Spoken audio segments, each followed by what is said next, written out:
کہ ایک وقت وہ آئے گا کہ 2 رکعت کی بھی فرصت نہیں ملے گی۔ ایک نواب تھا، نواب، اس کا دل چاہا کہ بھئی آج میں اپنے شہر کا دورہ کروں۔ دورہ کرنے کے لیے صبح ہی وہ اٹھا، اس نے اپنے تمام جو پلان تھے اس تمام اپنے وزیروں کو، اپنے نوکر چاکروں کو، خادموں کو بتایا کہ بھئی کل جو ہے میں اپنے شہر کا دورہ کروں گا، لہذا شہر کو سجایا جائے۔ شہر کو سجایا گیا۔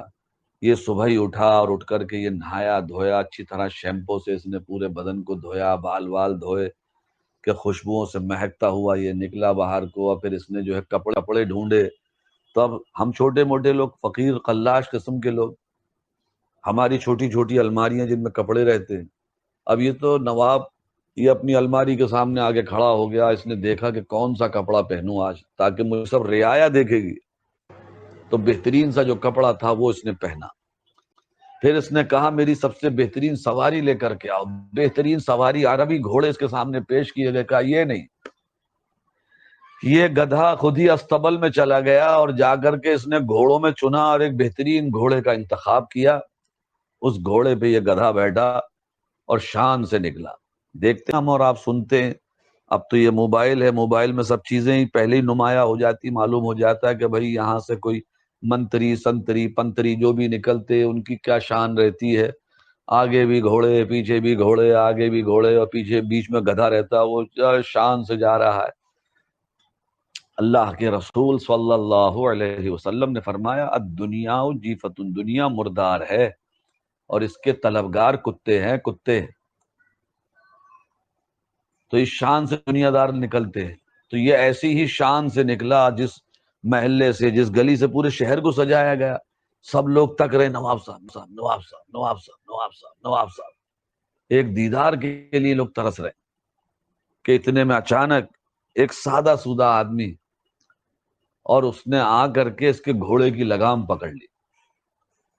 اس نے کہا یہ کون بدتمیز ہے جس نے میرے گھوڑے کی لگام پکڑ لی اور سارا میرا مزہ کرکرا کر دیا۔ میں اور آپ ارمانوں سے کھانا کھاتے نا، بریانی بنے تو مزہ آ جائے، پلاؤ بنے تو اور ڈبل مزہ آ جائے، اب اس کے بعد میں اس میں جو ہے نا ایک معمولی سا کنکر آ جائے تو کیسی، ارے سارے ارمانوں پہ وہ کنکر پانی پھیر دیتا۔ تو بالکل ایسی اس کے منہ میں یہ کنکر آ گیا۔ وہ آدمی، اس آدمی نے کہا کہ وہ بھائی مجھے ایک بات کہنی ہے۔ کہا بے کیا کہنا، جلدی کہہ، میرا مزہ مت خراب کر۔ کہا تیرے کان میں یہ بات کہوں گا۔ کہا اچھا بول، کیا کہتا ہے؟ اس نے کہا جلدی سے اس کو سن کے میں بھگاؤں۔ جیسے ہی وہ جھکا، اس نے اس کے کہا میں ملک الموت ہوں۔ جیسے ہی یہ سنا تو وہ گھوڑے پہ سے گر پڑا،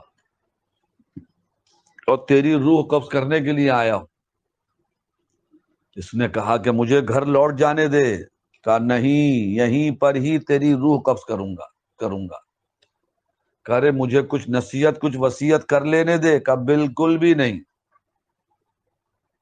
کہا اچھا 2 رکعت نماز ہی پڑھ لینے دے۔ کہا 2 رکعت نہیں، 1 رکعت بھی نہیں پڑھنے دوں گا۔